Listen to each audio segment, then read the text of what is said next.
Now let's go to another teacher obsessed with their own gender identity, talking about a student giving her gender euphoria. Ew.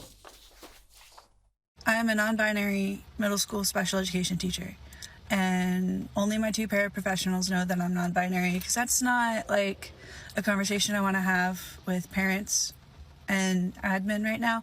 Anyway, one of my students said that I was a beautiful king the other day, and that was just so affirming. It gave me the gender euphoria. Have a good day. You are not a king? No. Another celebrity lefty losing it, and I use the word celebrity in the loosest possible term here, but we've got Alyssa Milano for you with a public service announcement. Women don't inseminate themselves. Women don't inseminate themselves. Women don't inseminate themselves. Women don't inseminate themselves. Thanks for that. Now, talking about who can inseminate and who can't, have you noticed there's been a rise in crimes committed by women, the sort of crimes women normally don't commit?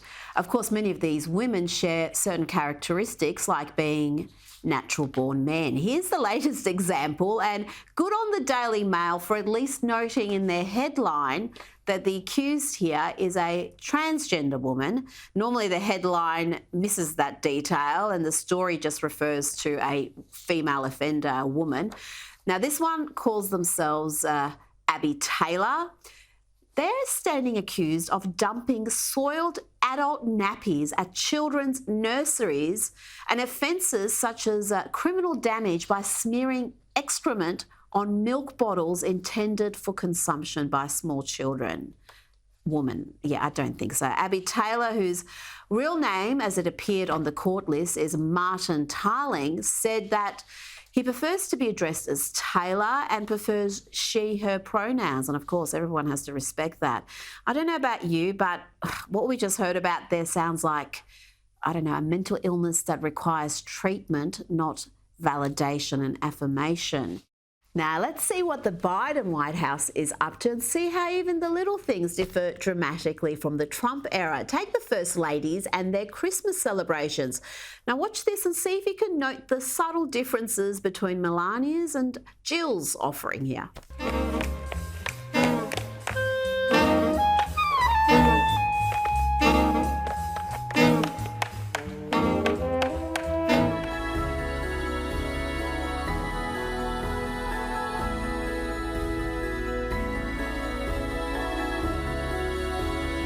Of course, you'd remember we were told that Biden was going to be restoring decency to the White House.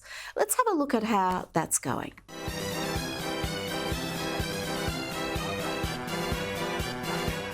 That doesn't even involve Hunter and his stash. This is Boston Mayor Michelle Wu defending racist Christmas gatherings that exclude people based on nothing other than their race. Talk about a lefty losing it. I think we've had individual conversations with everyone so people understand that it was truly just an honest mistake that went out in typing the email field, and I look forward to celebrating with everyone at the holiday parties that we will have besides this one as well. Besides this one, that would be the segregated party that excluded white people, that one, yes. Now to Germany, where students at a Berlin university attack a student putting up posters of Israeli hostages. Germans being anti-Semitic loons, we've come full circle.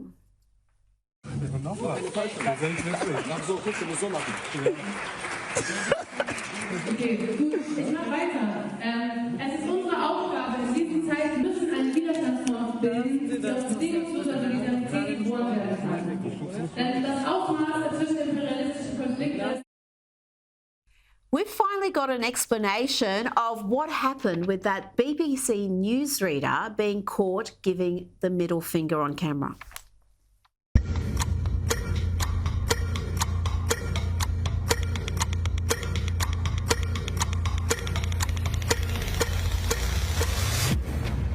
Live from London, this is BBC News.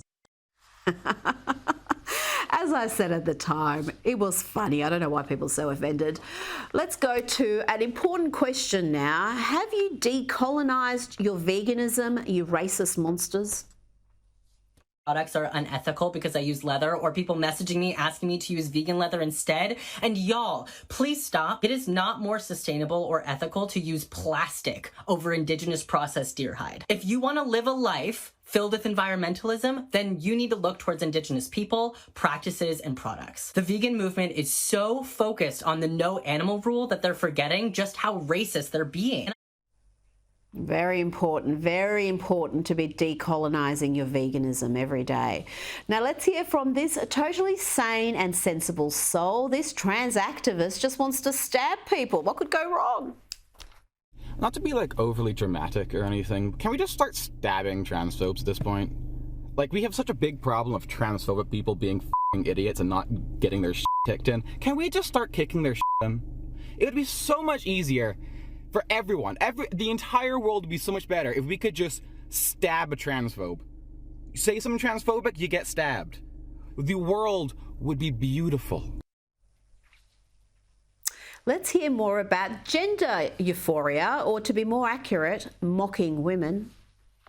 Things that give me gender euphoria, but it gets increasingly more unhinged doing housework. There's just something that's so mommy-coded about destroying a mountain of dishes or like crisply folding laundry. Beating men. Not like physically beating men, but like winning against men in like sports or a video game or life itself. Also, the color green. I understand that colors don't have gender, but a good green, that's just for the girls, babe. Next, I'm gonna have to say crying. Before I transitioned, I was one of those girls-boys who like never cried, and now it's everyday like clockwork, and honestly, what is girlier than sobbing uncontrollably?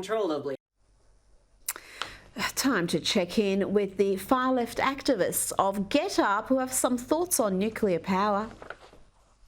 We've already seen a handful of nations here at COP28 pledge to nuclear energy by 2050. Not cool, guys, literally. We've all seen Homer Simpson working at the nuclear plant, right? Or Chernobyl or Fukushima? Thankfully, the Albanese government refused to sign. They were really quoting Homer Simpson in that series. Oh, wow. Lefties losing it about law and order while being racist and incoherent. Well, must be a day ending in Y. There's a Hispanic-looking cop, a white cop, and a black cop. And you guys yelled another black cop, and you guys yelled cops and Klan go hand in hand. How does that work? Do you know how that works? Me neither. Cops are racist, the Klan is racist, and that's all the more we have to say. Cops are racist. Based on these cops, not these cops? We don't have any more to say. Yeah. You too?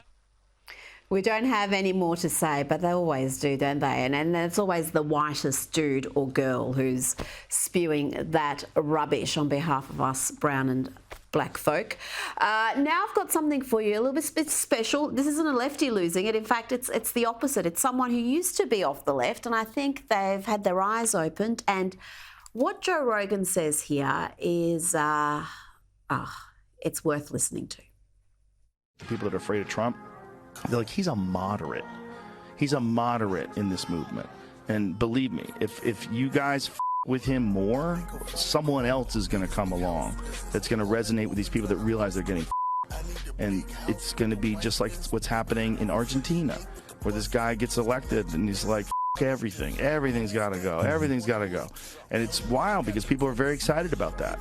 There's a groundswell of people that are really fed up with this bull being implemented in all sorts of countries all over the world. He's 100% right. All those people trying to interfere with democracy, trying to remove Donald Trump from the ballot. If you're going to not like what comes after Trump, just let the people make the choice and be grateful that at his heart, Trump is a moderate. You look at his policies, he is nothing like the ogre that the left make him out to be.